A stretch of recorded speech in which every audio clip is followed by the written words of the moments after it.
If you're not using these tax-saving investment strategies, you are leaving money on the table. Actually, it's more like you're just lighting it on fire. So I'm gonna walk you through 7 little-known loopholes to legally hide your money from Uncle Sam's greedy little hands so you can save hundreds of thousands in taxes and add millions to your retirement. Let's start with the Augusta rule. This rule is in section 288A, parentheses G and parentheses, of the Internal Revenue Code, and it gives you permission to rent out your home for 14 days of the taxable year, tax-free. You don't even have to report the income. It's called the Augusta rule because the world's best golfers descend on Augusta, Georgia for the Masters golf tournament. A lot of people would rent their places out during that time and they didn't want to get taxed on that income. So you can use this if you only rent your home out for a few days of the year, like for a local event that attracts tourists, right? But if you own a business, you can also use this as a business deduction, as a way to get income out of your business tax-free. Your business can pay to rent your place for a team meeting or a team training or a client retreat for a reasonable rate, right? Like you could compare with Airbnb or local hotels and meeting space. But let's say you could justify renting out your space for $1,000 a day. That's up to $14,000 per year in tax-free income from this one strategy. If you're in the 30% tax bracket, that reduces your taxes by $4,200. The second strategy is to take advantage of the federal gift tax exemption whenever possible. How this works is that as long as the dollar amount is under the annual gift tax limit, you can avoid the 18 to 40% gift tax, and you don't even have to report the gift to the IRS. The limit, as I'm recording this video, is $18,000 a year. And you can see what the current gift tax limit is by doing a search online for gift tax limit. So you can give up to $18,000 in cash or property to someone else each year, or someone else can give you up to $18,000 each year without getting Uncle Sam involved. Even better, multiple people can give you up to $18,000, and you can give multiple people up to $18,000. So let's say you and your partner have 2 kids. You could each give $18,000 to each kid. $18,000 times 4 is $72,000 that you could transfer to them without getting the IRS involved. Quick disclaimer, I'm not a CPA or certified tax expert, so this video is not tax advice. Please double check everything with your tax advisor. But in my 20 years of mentoring women to become financially free, I've discovered that a little financial education like this can go a long way by sparking a conversation with your tax advisor about how to legally and ethically reduce your taxes, and often save you way more money than just leaving it up to them. By the way, if you want to build wealth and financial freedom faster, download your copy of my ebook, The Financial Freedom Formula, at myfinancialfreedomformula.com or with the link in the description, because you'll discover what it'll take for you personally to become financially free. So you don't have to depend on your business, a job, the government, a partner, or anyone else for money ever again. This brings us to strategy number 3, which is to invest inside of tax-sheltered retirement accounts like IRAs, 403Bs, and 401Ks. Some of these allow you to get a tax deduction on the amount you contribute, which means some of the money that would be getting wasted on taxes is now going to investing in your own assets instead.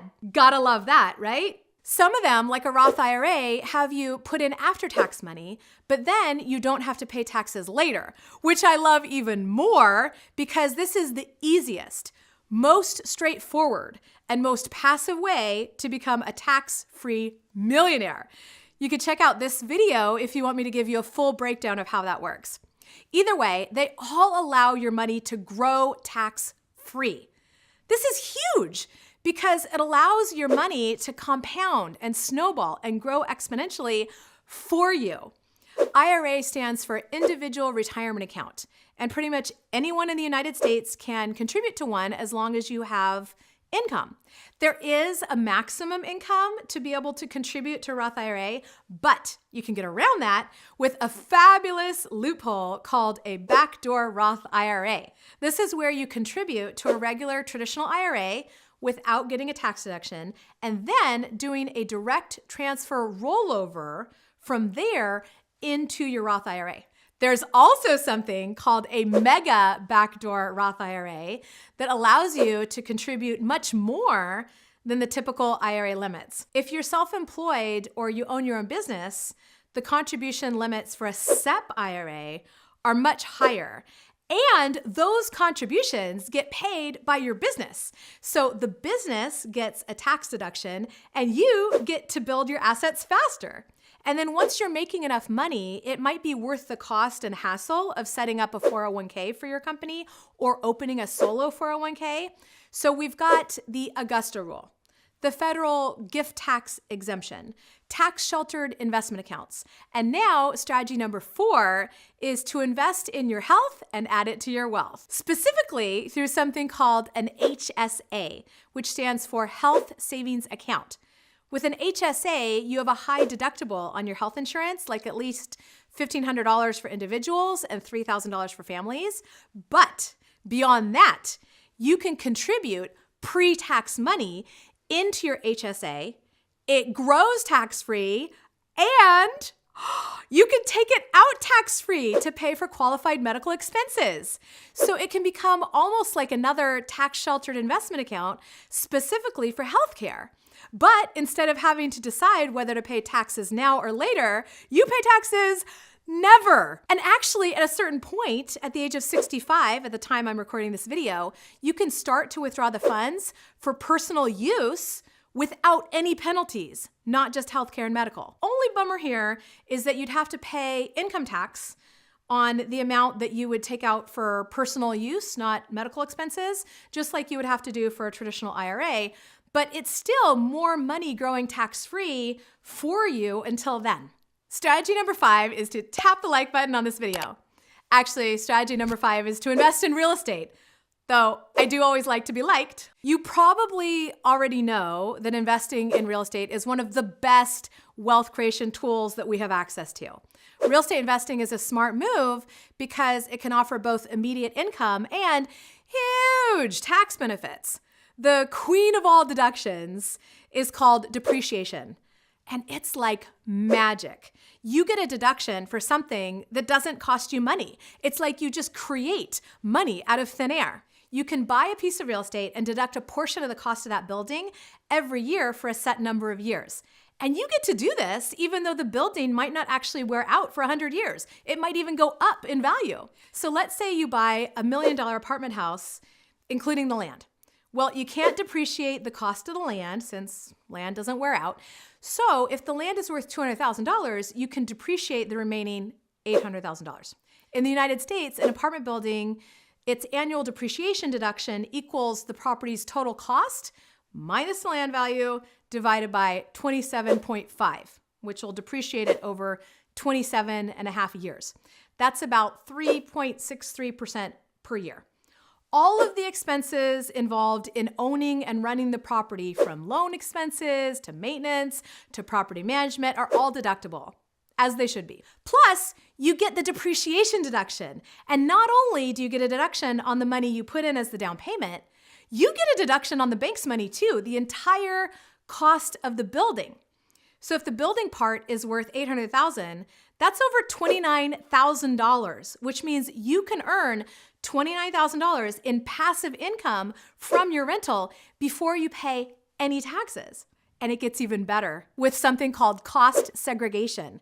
You can depreciate improvements to a rental property too, like fencing, a parking lot, flooring, window coverings, cabinets, and these can be depreciated faster, which means a bigger deduction and more tax savings. So let's say that $100,000 of this building is really improvements, and you can deduct 20% per year for this stuff. Well, that's a $20,000 per year deduction plus over $25,000 on the building, putting you at $45,000 instead of $29,000 before you have to pay any taxes. Now, according to the IRS, in order to depreciate the improvements separately, you need to have a tax professional or engineer do what's called a cost segregation or chattel appraisal for you to determine the cost of the improvements. What's inside the building should be separated out from the physical structure on the tax return.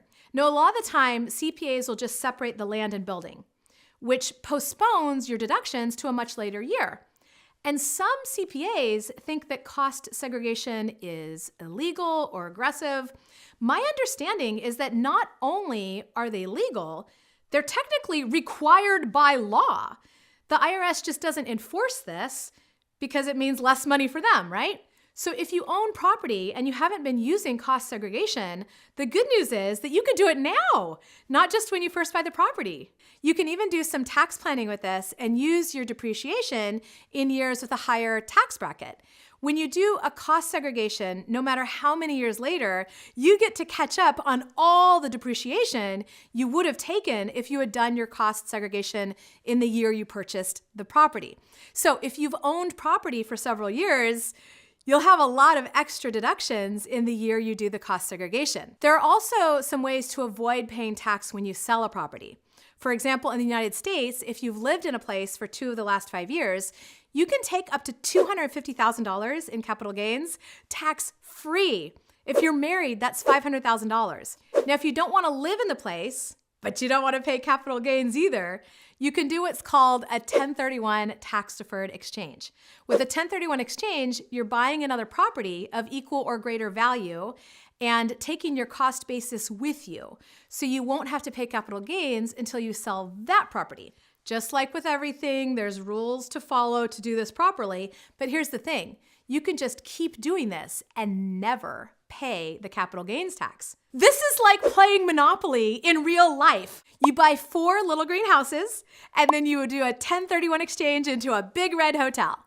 A lot of people start out by buying single-family homes or 2 to 4 plexes until they decide that they'd like to increase their cash flow with fewer properties to manage. So they trade up to apartment buildings. Then when they get to the point where they want to reduce their hassle even more, they trade up to a commercial building with a triple net lease, which means that the tenant takes all of the expenses of the property, including real estate taxes, building insurance, and maintenance, and the tenant pays those. A lot of big retail stores like Walgreens or Rite Aid, they don't want to be in the real estate game. So they might find the land, build the building, and then sell the land and building to an investor and lease it back for 30 years, agreeing to handle all the maintenance and expenses. So when do you get to take your profits? That's where strategy 6 comes in, which is to borrow money. If you want to tap into the equity in your property, you can refinance and pull money out tax-free, since there's no tax on borrowed money. If you stay in the real estate game until you die, your heirs don't pay tax either because they get what's called a stepped-up basis. Even if your assets total more than the $11 million estate tax exemption, there are plenty of ways to reduce the estate tax or even eliminate it altogether. Some people call this strategy buy, borrow, die, and then you never pay the capital gains tax. And even outside of real estate investing, there might be situations where borrowing money makes sense and there's no tax on it. Strategy number 7 is to donate to a charitable trust. You probably know that you can reduce your taxes by donating assets to charity. But what if you don't want to actually give up the asset? You can set it up so that you still get to benefit from the assets while you're alive. So if you want to continue to receive the income from your assets while you're alive and then let the charity have the assets when you die, then you might want to consider a charitable remainder trust or CRT. If you want the charity to get the income while you're alive and then have the assets go to your family when you die, then you'd want to consider a charitable lead trust or CLT. You get an income tax deduction for the donation in the year you set it up, and you get an estate tax deduction for the entire value of the assets you donate in a CRT. And I believe that the charity you donate the asset to can be your own nonprofit or your own family foundation. What? Which can then employ family members who want to be involved in the management of the foundation, and that can create an income stream for them. How cool is that? Foundations are similar to nonprofits, except that the money usually comes from a family or corporate entity instead of from revenues. So there you have it. The Augusta rule, the federal gift tax exemption, tax sheltered investment accounts, HSAs, real estate investing and cost segregation, no tax on borrowed money, and charitable trusts. Instead of handing 30 to 50% of your hard-earned money to the government, wouldn't it be nice if you could put that money into your own investments instead? With these 7 strategies to legally hide your money from the IRS, you can take money that would have been wasted on taxes and use it to invest and build generational wealth. If you want to build wealth and financial freedom even faster, make sure to download your free copy of my ebook, The Financial Freedom Formula, at myfinancialfreedomformula.com or with the link in the description. And while you're waiting for that to hit your inbox, watch my next YouTube video where I will walk you through my 3-step signature framework for how you can achieve financial independence in 5 years or less. Thanks for watching, and I'll see you there.